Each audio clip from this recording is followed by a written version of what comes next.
One morning while his wife was making breakfast, a man walked up to her and gave her a healthy pinch on her trunk. He said to her, "If you firmed up your back we could get rid of your girdle." The wife was angry but said nothing. The next morning her husband pinched her breast and said, "If you firmed these up we could get rid of your bra." The wife grabbed her husband's willy and replied, "And if you firmed this up we could get rid of the mailman, the gardener, the pool man, and your brother." The elderly Italian man went to his parish priest and asked if the priest would hear his confession.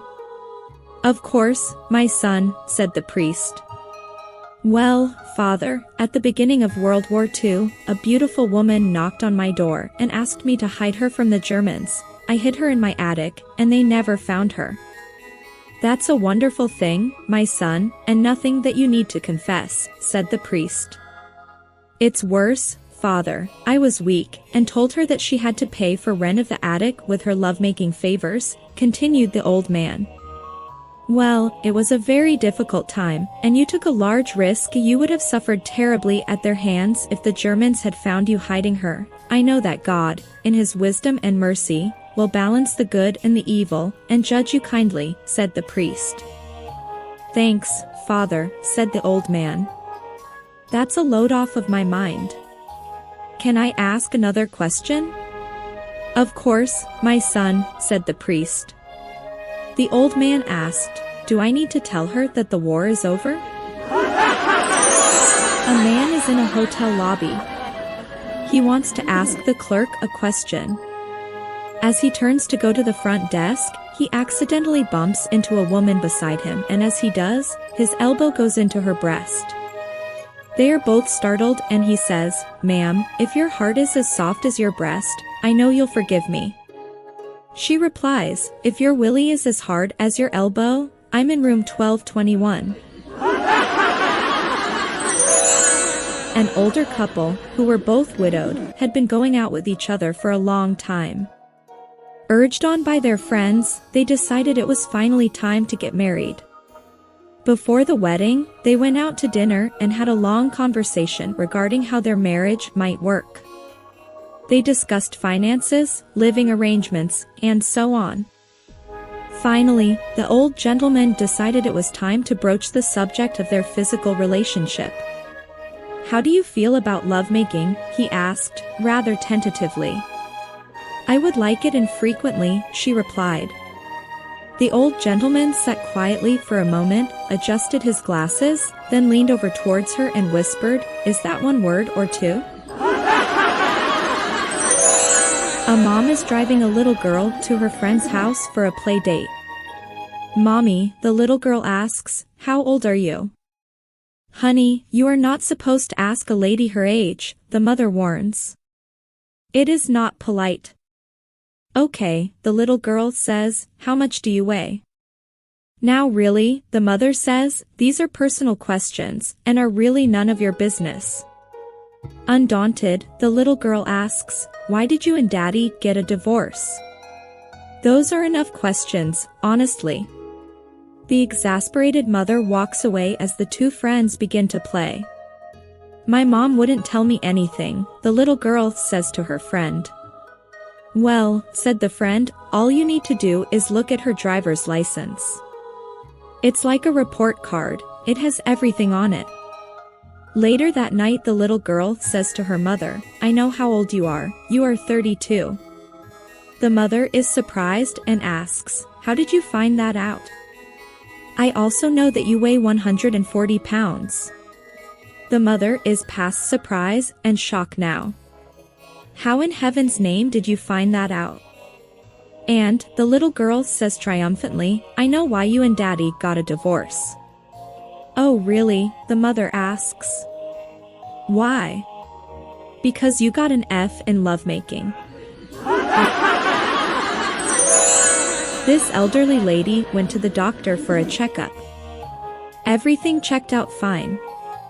The old lady pulled the doctor to the side and said, "Doctor, I haven't had lovemaking for years now and I was wondering how I can increase my husband's lovemaking drive." The doctor smiled and said, "Have you tried to give him Viagra?"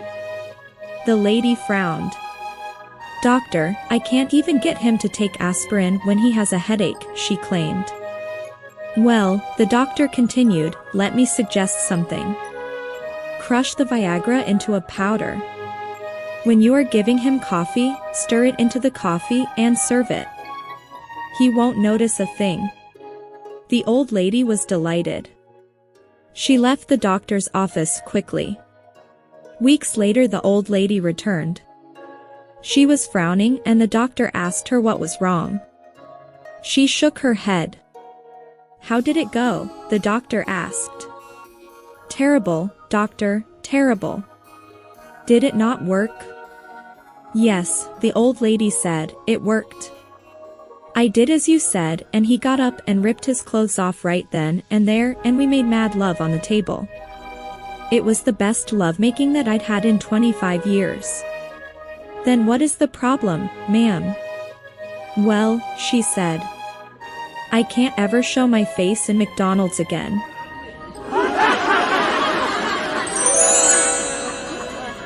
Steve and his buddies were hanging out and planning an upcoming fishing trip. Unfortunately, he had to tell them that he couldn't go this time because his wife wouldn't let him.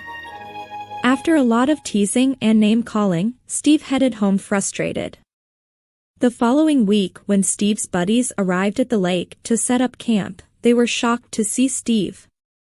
He was already sitting at the campground with a cold beer, swag rolled out, fishing rod in hand, and a campfire glowing. "How did you talk your missus into letting you go, Steve?" "I didn't have to," Steve replied. "Yesterday, when I left work, I went home and slumped down in my chair with a beer to drown my sorrows because I couldn't go fishing. Then the old lady snuck up behind me and covered my eyes and said, 'Surprise.' When I peeled her hands back, she was standing there in a beautiful see-through negligee and she said, 'Carry me into the bedroom, tie me to the bed and you can do whatever you want,' so, here I am." Typical macho man married a typical good-looking lady, and after the wedding, he laid down the following rules: "I'll be home when I want, if I want, and at what time I want, and I don't expect any hassle from you. I expect a great dinner to be on the table unless I tell you that I won't be home for dinner.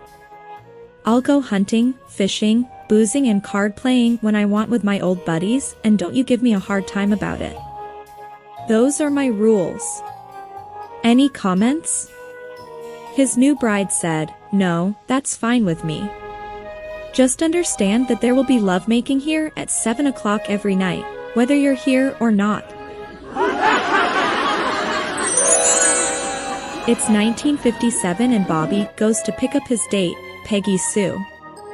Peggy Sue's father answers the door and invites him in. He asks Bobby what they're planning to do on the date. Bobby politely responds that they'll probably just go to the malt shop or to a drive-in movie. Peggy Sue's father suggests, "Why don't you kids go out and screw? I hear all of the kids are doing it." Bobby is shocked. "Excuse me, sir?" "Oh yes, Peggy Sue really likes to screw. She'll screw all night if we let her." Peggy Sue comes downstairs and announces that she's ready to go. About 20 minutes later, a thoroughly disheveled Peggy Sue rushes back into the house, slams the door behind her, and screams at her father, "Dad!" The twist. It's called The Twist. Ops.